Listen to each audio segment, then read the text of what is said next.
Assalamualaikum warahmatullahi wabarakatuh. Halo guys, pada kesempatan kali ini, aku akan mencoba menjelaskan mengenai analisis penyajian data part 1. So, disimak baik-baik videonya. Jadi, analisis data dapat diartikan dengan suatu proses pembersihan, transformasi, dan juga pemodelan data untuk memudahkan dalam menemukan informasi yang lebih berguna dan lebih akurat untuk mengambil sebuah keputusan. Tujuan dari analisis data sendiri adalah untuk mengekstrak informasi yang berguna dari sebuah data dan mengambil keputusan dengan berdasarkan analisis data. Nah, dalam kehidupan sehari-hari juga kita pastinya mengambil sebuah keputusan. Ketika kita ingin mengambil sebuah keputusan, pastinya kita akan menganalisis masa lalu ataupun masa depan kita. Lalu, bisa nantinya kita buat sebuah keputusan mutlak berdasarkan hal tersebut. Setelah analisis data, ada juga yang disebut dengan editing data. Nah, editing data adalah proses melengkapi dan merapikan data yang telah dikumpulkan dalam sebuah kuesioner. Editing kuesioner digunakan untuk melengkapi data-data yang sudah diperoleh tetapi belum dituliskan pada tempat yang telah disediakan dalam kuesioner. Kegiatan editing diperlukan karena pada waktu pencatatan hasil wawancara belum dituliskan pada tempatnya atau adanya catatan informasi lain yang diperlukan. Nah, contoh, pada waktu wawancara diperoleh data tentang kuantitas produksi dalam satuan karung atau keranjang, sementara dalam definisi dan pengukuran variabel telah ditetapkan dengan satuan berat kuintal, sehingga peneliti atau pewawancara harus mencari informasi tambahan tentang konversi dari satuan karung menjadi kuantitas satuan berat kuintal. Pencatatan ini selanjutnya dipergunakan sebagai dasar untuk mengedit data kuantitas produksi, yakni dari suatu analisis editing data tadi.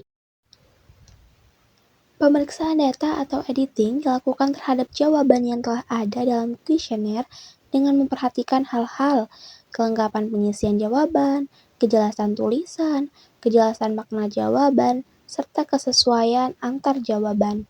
Proses editing merupakan proses di mana peneliti melakukan klarifikasi, keterbacaan, konsistensi, serta kelengkapan data yang sudah dikumpulkan.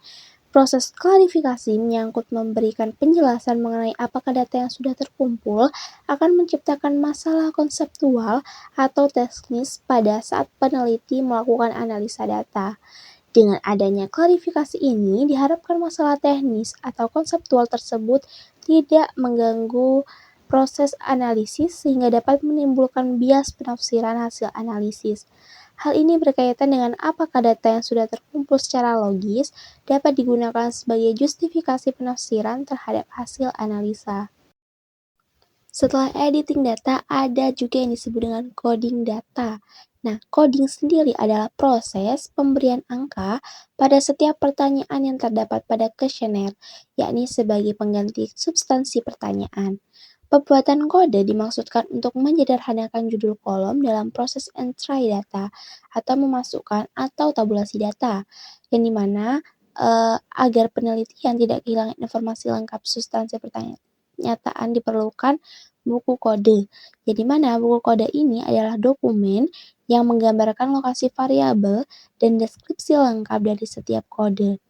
Secara esensial, buku kode mempunyai dua fungsi yaitu primer sebagai pemandu proses pembuatan kode dan memandu peneliti untuk mencari lokasi variabel dan interpretasi kode dalam file data selama proses analisis. Kegunaan coding data sendiri adalah untuk mempermudah pada saat analisis data dan juga untuk mempercepat pada saat tabulasi data. Nah, entry data ini atau tabulasi data adalah transfer coding data dari kuesioner ke software. Pengkodean data dilakukan untuk memberikan kode yang spesifik pada respon jawaban responder untuk memudahkan proses pencatatan data. Nah, pemberian kode ini digunakan untuk menerjemahkan data ke dalam kode-kode yang biasanya dalam bentuk angka. Tujuannya sendiri adalah untuk dapat dipindahkan ke dalam folder. Dengan data sudah diubah dalam bentuk angka, maka peneliti akan lebih mudah mentransfer ke dalam komputer dan mencari program perangkat lunak yang sesuai dengan data untuk digunakan sebagai sarana analisa. Contohnya, sebagai sarana analisanya bisa kita gunakan SPSS. Selanjutnya ada tabulasi data atau entry data, yaitu bentuk deskripsi yang sifatnya umum dari skor-skor hasil scoring atau dari hasil penetapan skor pada item tertentu.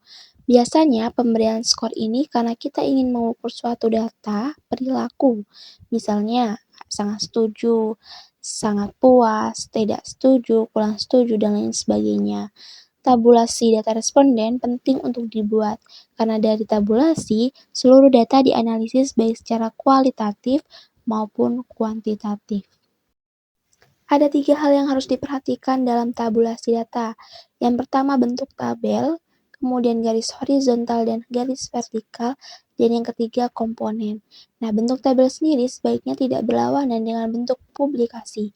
Jika publikasi berbentuk portrait, maka tabel berbentuk landscape atau tabel dengan banyak kolom perlu diminimalisir keberadaannya, begitu pula sebaliknya.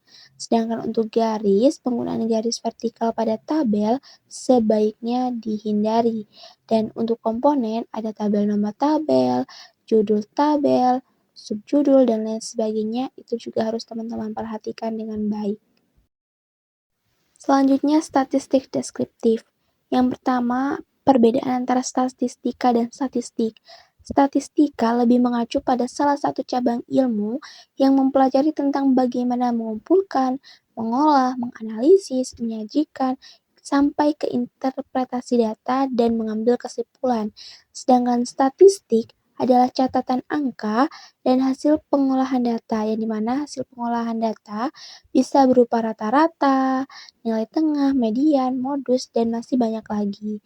Nah, dari kedua pengertian itu, maka disimpulkan statistika deskriptif adalah ilmu atau metode untuk mengumpulkan, menggolongkan, dan menganalisis data yang berupa angka untuk memberikan informasi atau keterangan yang berguna. Statistika deskriptif lebih mengarah pada proses pengumpulan, analisis, dan penyajian data yang bisa berupa mean, median, standar deviasi, range, dan lain sebagainya. Sedangkan statistika inferensi lebih mengarah pada pengambilan kesimpulan, korelasi, dan dugaan berdasarkan analisis data yang ada. Dengan menggunakan statistika deskriptif, kita bisa mendapatkan berbagai informasi dari data dan variabel, di antaranya pemusatan data pada data tunggal dan data berkelompok, ukuran letak data tunggal dan data berkelompok, ukuran penyebaran data pada data tunggal, dan ukuran penyebaran data pada data berkelompok. Yang selanjutnya ada statistik inferensial. Nah, statistik inferensial adalah teknik analisis data yang digunakan untuk menentukan sejauh mana kesamaan antara hasil dari suatu sampel dengan hasil yang akan didapat pada populasi secara keseluruhan. Dengan demikian, statistik inferensial membantu peneliti untuk mencari tahu apakah hasil yang diperoleh dari suatu sampel dapat digeneralisasi pada populasi. Nah, ada beberapa pengertian nih menurut ahli. Yang pertama ada menurut Walpole, statistik inferensial adalah semua metode yang berhubungan dengan analisis sebagian data untuk peramalan atau penarikan kesimpulan mengenai keseluruhan gugus data induknya. Menurut Subana, statistik inferensial adalah statistik yang berhubungan dengan penarikan kesimpulan yang bersifat umum dari data yang telah disusun dan diolah. Dan yang terakhir, menurut Bartolucci Sruka, statistika inferensial adalah statistik yang berkaitan dengan memberikan beberapa kesimpulan tentang parameter yang menggambarkan distribusi variabel yang diminati dalam populasi tertentu berdasarkan sampel acak. Statistik inferensial tentang uji asumsi klasik. Nah, uji asumsi klasik sendiri adalah analisis yang dilakukan untuk menilai apakah di dalam sebuah model regresi linear ordinary least square OLS terdapat masalah-masalah asumsi klasik. Asumsi klasik adalah syarat-syarat yang harus dipenuhi pada model regresi linear OLS agar model tersebut menjadi valid sebagai alat penduga. Regresi linear OLS sendiri adalah model regresi linear dengan perhitungan kuadrat terkecil atau di dalam bahasa Inggris disebut dengan istilah ordinary least square. Dalam model regresi ini ada beberapa syarat yang harus dipenuhi agar model peramalan yang dibuat menjadi valid sebagai alat peramalan. Jadi, uji asumsi klasik itu ada dua macam. Yang pertama ada regresi linear sederhana, dan yang kedua ada regresi linear berganda. Regresi linear sederhana atau disebut dengan simple linear regression adalah regresi linear dengan satu variabel bebas dan satu variabel terikat. Sedangkan regresi linear berganda atau disebut juga dengan multiple linear regression adalah regresi linear dengan satu variabel terikat dan beberapa variabel bebas. Tadi sudah disebutkan ada regresi linear sederhana dan regresi linear berganda. Nah, uji asumsi klasik yang terdapat pada regresi linear sederhana itu diantaranya ada data interval atau rasio, terus ada linearitas, normalitas, heteroskedastisitas, outlier, dan autokorelasi. Sedangkan pada regresi linear berganda, uji asumsi klasiknya itu ada data interval atau rasio, linearitas, normalitas. Sebenarnya sama saja dengan regresi linear sederhana, yang membedakannya itu kalau di regresi linear berganda itu ada multikolinearitas. Oke, itu dia tadi penjelasan mengenai materi hari ini tentang analisis penyajian data part 1. Semoga video ini bisa menjadi informasi baru dan ilmu baru buat teman-teman. Dan jangan lupa kita ketemu di materi selanjutnya. Terima kasih. Assalamualaikum warahmatullahi wabarakatuh.